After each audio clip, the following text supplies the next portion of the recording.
ઓમ શ્રી ગણેશાય નમઃ. જય શ્રી કૃષ્ણ મિત્રો. આજે પુરુષોત્તમ માસનો 9મો દિવસ છે, એટલે આપણે આજે સાંભળીશું પુરુષોત્તમ માસનો 9મો અધ્યાય અને મહાત્મય કથા વાર્તા, ગુરુ શિષ્યની વાર્તા. મિત્રો, પુરુષોત્તમ માસ એટલે ભગવાન શ્રી કૃષ્ણનો પ્રિય માસ છે. ભગવાન શ્રી કૃષ્ણએ જેઓએ તેમનું નામ અર્પિત કરી દીધું છે એવા આ પાવન પુરુષોત્તમ માસ ભગવાનને કરેલી ભક્તિ કથા સાંભળેલી કે કોઈ પણ દાન ધર્માદો કરેલો હોય તો તેનું અનેક ગણું ભગવાન આપણને ફળ આપે છે. તેનું અનેક ગણું પુણ્ય પ્રાપ્ત કરાવનારો આ મહિનો છે. આ મહિનામાં કરેલી પવિત્ર નદીઓમાં સ્નાન કરવાથી ભગવાન પુરુષોત્તમની કૃપા પ્રાપ્ત થાય છે. જન્મ જન્મના પાપ ધોવાઈ જાય છે તથા ભગવાન શ્રી કૃષ્ણની કૃપા પણ પ્રાપ્ત થાય છે. આ લોક તથા પરલોક સાર્થક થઈ જાય છે. અધિકથી પણ અધિક પુણ્ય પ્રાપ્ત કરાવનારો આ પુરુષોત્તમ માસ છે, જે 3 વર્ષે આવે છે આપણે આ સહુનું કલ્યાણ કરવા માટે. એવા પવિત્ર પુરુષોત્તમ માસનો આ 9મો દિવસનો 9મો અધ્યાય આપણે સાંભળીશું. બોલો પુરુષોત્તમ ભગવાનની જય.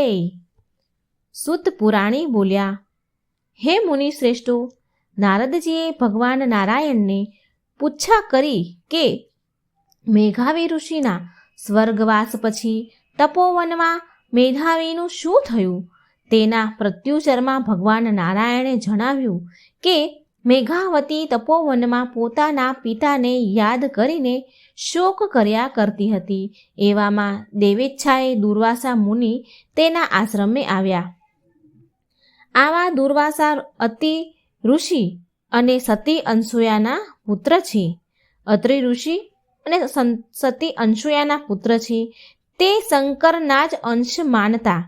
તેમના ક્રોધથી કોણ અજાણ હોય તે કૃપા કરવામાં પણ પાછા પડતા ન હતા. નાનપણમાં કુંતા માતાએ તેમને પ્રસન્ન કરવાથી દેવોને આકર્ષણ કરનારી વિદ્યા તેમને આપી દીધી હતી. એક વેળા તેમના ક્રોધનો ભોગ ભગવાન શ્રી કૃષ્ણ પોતે બનેલા. તેઓ ભોજન માટે દુર્વાસાને રથમાં લઈને રૂકમણી સાથે આવી રહ્યા હતા. તે વખતે રૂકમણીને સતત તરસ લાગી હતી, સખત તરસ લાગી. ભગવાન શ્રી કૃષ્ણે પગના આગલા ભાગથી જમીન દબાવી પાતાળ ગંગાને આમંત્રિત કરી રૂકમણીની તરસ छिपाવી. આથી દુર્વાસાને પોતાનું અપમાન લાગ્યું. આથી તેમણે શ્રી કૃષ્ણને શાપ આપ્યો કે તમારા બંનેનો વિયોગ થશે. આવા દુર્વાસા મુનિ મેઘાવતીને આશ્રમે પધારતા તેણે દંડવત પ્રણામ કર્યા અને યોગ્ય સન્માન આપ્યું. આપના દર્શનથી મારો જન્મ સફળ થયો છે અને મારા આશ્રમ પવિત્ર થયા છે. દુર્વાસા મુનિએ પ્રસન્ન થઈને મેઘાવતીને કહ્યું, તે તારા પિતાના કુળનો ઉદ્ધાર કર્યો છે. તારી ધાર્મિક ભાવનાથી આકર્ષાઈને હું અહીં આવ્યો છું. હું નારાયણના દર્શન કરવાના હેતુથી બદ્રિકાશ્રમ જઈ રહ્યો હતો. આ સાંભળી મેઘાવતી અતિ હર્ષ પામી. તે બોલી, હે મહામુનિ, આપના દર્શનથી મારો શોક દૂર થયો છે. આપ જાણો છો કે આ આશ્રમમાં હું અનાથ જેવી હાલતમાં એકલી રહું છું. મારો કન્યા કાળ વીતી જાય છે, તેની મને ચિંતા છે. તો આપ કોઈ ભાગ્યશાળી પુરુષ મારું પાણી ગ્રહણ કરે તેવો ઉપાય બતાવો. આ ચિંતા મને રાત દિવસ સતાવે છે, જેથી મને ભોજન પણ ભાવતું નથી અને વિચારોમાં રાત રાત ઊંઘ નથી આવતી. મારું દુઃખ દૂર કરવા આપને હું પ્રાર્થના કરું છું. આટલું બોલી મેઘાવતી દુર્વાસા મુનિ સામે આશાભરી મીટ માંડી હાથ જોડીને ઊભી રહી. પુરુષોત્તમ મહાત્માયનો દુર્વાસાનું મેઘાવતી પાસે આગમન નામનો 9મો અધ્યાય અહીં સંપૂર્ણ થાય છે. અહીં હવે આપણે સાંભળશું પુરુષોત્તમ માસની પાવન કથા, ગુરુ શિષ્યની કથા. થોડા સમયથી નદીના કિનારે એક ઝૂંપડીમાં ગુરુ શિષ્ય રહે. ગુરુ જ્ઞાની અને ધર્મ ધ્યાનમાં રચ્યા પચ્યા રહે. તેમના શિષ્ય ગામમાં જઈ ભિક્ષા માંગી લાવે. આ ભિક્ષા વડે તેઓ પોતાનો નિર્વાહ કરે. એવામાં પુરુષોત્તમ માસ આવ્યો. નદીએ નાહવા માટે ભાવિક ભક્તોની ભીડ થતી. આટલી મોટી સંખ્યામાં નાહવા આવતા ભાવિકોને જોઈને તેને અચંબો થયો. તેણે ગુરુજીને આ માટે પૂછ્યું ત્યારે ગુરુજીએ આજથી થતા પુરુષોત્તમ માસનો મહિમા સમજાવ્યો. તેમણે શિષ્યને કહ્યું, 3 વર્ષે એક અધિક માસ આવે છે, જેને પુરુષોત્તમ માસ તરીકે ઓળખાય છે. આ માસમાં જે નર નારી વ્રત કરીને સવારે નદીએ સ્નાન કરે, કાંઠા ગોરમાનું પૂજન કરે, પુરુષોત્તમ માસના પાવન પ્રસંગોની કથા સાંભળે, યથાચિત શક્તિ પ્રમાણે દાન કરે, પુરુષોત્તમ ભગવાનની પૂજા અને ભક્તિ કરી ઉપાસના કે એકટાણું કે ધારણા પારણા કરે, તો પુરુષોત્તમ ભગવાન વ્રત કરનારથી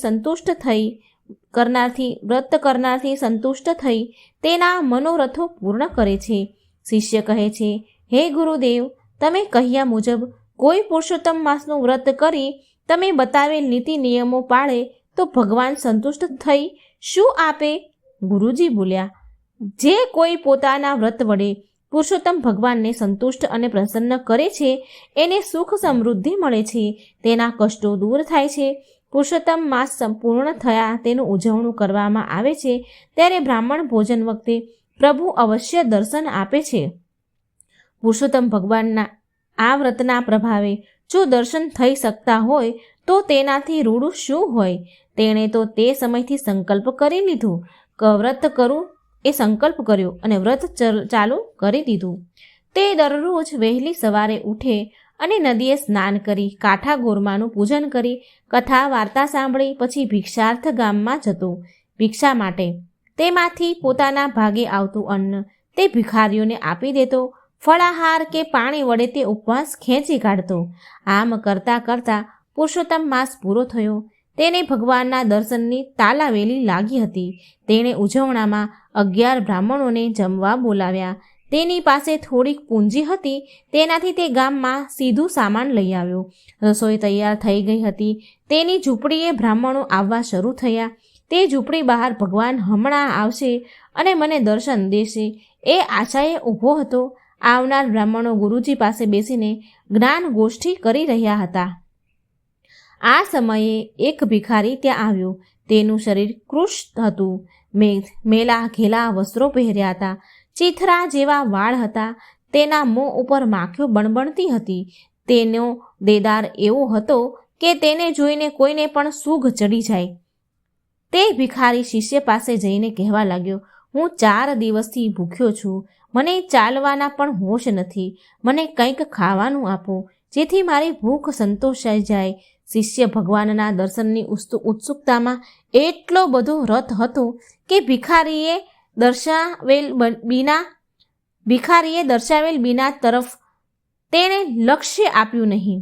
ભિખારીએ જે કંઈ બોલ્યો તેની સામે તેણે ધ્યાન દીધું નહીં. ભિખારીએ ફરીથી આજીજી કરતાં તેનું લક્ષ્ય ભિખારી તરફ ખેંચ્યું. ભિખારીના દેદારથી તેને સૂગ ચડવા લાગી અને ત્યાંથી ચાલ્યા જવાનું જણાવ્યું. છતાં વારંવાર ભિખારી યાચના જ કરતો રહ્યો, જેથી તેનાથી કંટાળી શિષ્ય તેને લાકડીથી માર મારી દૂર તગેડી મૂક્યો. બધા બ્રાહ્મણો આવી જતા તેણે બ્રાહ્મણોને ભોજન કરાવ્યું અને યથાશક્તિ દાન દક્ષિણા આપીને ઝૂંપડીના દ્વાર ઉપર ભગવાનના દર્શનની આશાએ ઊભો રહ્યો.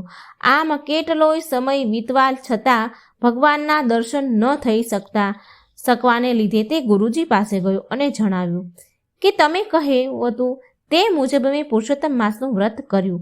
આજે છેલ્લો દિવસ હતો. બ્રાહ્મણોને ભોજન પણ કરાવ્યું, છતાં હજુ સુધી મને ભગવાનના દર્શન થયા નથી. ભગવાને મને દર્શન નથી આપ્યા. હું ક્યારનો તેમના દર્શનની રાહ જોતો જમ્યા વગર ઊભો રહ્યો છું.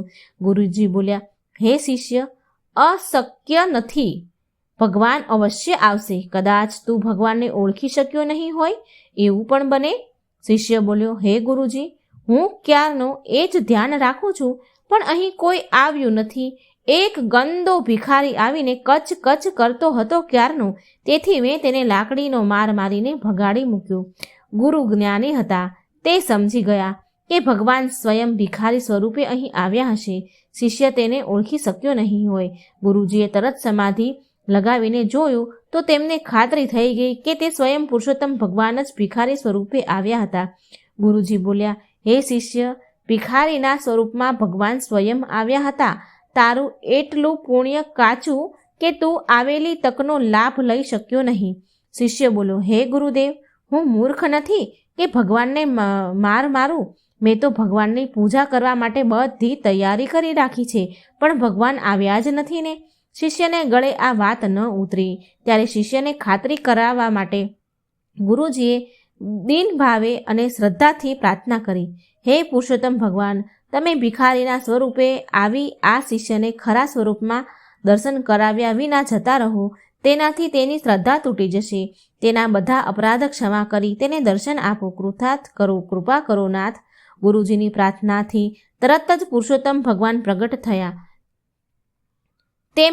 તેમનું તેજ અપાર હતું. તેમના તેજનો કોઈ પાર નહોતો. અનુપમ રૂપ હતું, છતાં તેના શરીર ઉપર લાકડીના મારના સોળ ઉઠેલા હતા, ભરોડા થઈ ગયેલા હતા. ભગવાનના શરીર ઉપર લાકડીના સોળ જોઈને શિષ્ય તરત તેમના ચરણમાં ઢળી પડ્યો અને પોતાની થયેલી ભૂલ બદલ વારંવાર માફી માંગવા લાગ્યો. ભગવાન બોલ્યા, હે મૂર્ખ શિષ્ય, મારા સ્વરૂપ અનેક છે. હું ક્યારે કયા સ્વરૂપે પ્રગટ થાઉં એ કોઈ જાણી શકતું નથી. એથી જે જીવ ઉપર દયા રાખે છે એ જ મને પામી શકે છે. માટે આજથી કોઈ ભિક્ષુક પણ તારા આંગણે આવે તો તેનો આદર સત્કાર કરજે, સાથે ભોજન કરાવજે. તેને ધૂતકારી કાઢીશ નહીં. આટલું કહી ભગવાન અંતર ધ્યાન થઈ ગયા. બોલો પુરુષોત્તમ ભગવાનની જય.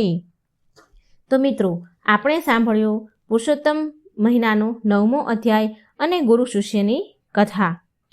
આ મહિનામાં મહાત્મય કથા વાર્તા સાંભળવાનું પણ ખૂબ જ પુણ્ય છે.